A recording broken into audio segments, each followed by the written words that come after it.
కొబ్బరికాయలు అమ్ముకునే వ్యక్తి కంట ఒక కొడుకున్నాడంట. ఆ రోజు సెలవు అయితే కొబ్బరికాయలు అమ్ముకుంటూ అతని పిల్లవాడిని కూడా సైకిల్ వెనకాల తీసుకెళ్తా ఉన్నాడు. చాలా దూరం వెళ్ళారు.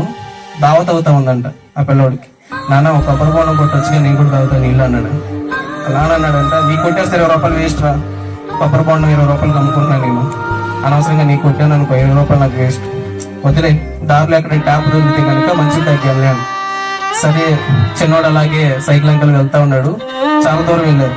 కానీ వేసవకాలం అంటండి, వేసవకాలం సరిగ్గా కుళాయిలు పనిచేయవు కదా. ఒకసారి కుళాయి తిప్పితే నీళ్ళు రాదు.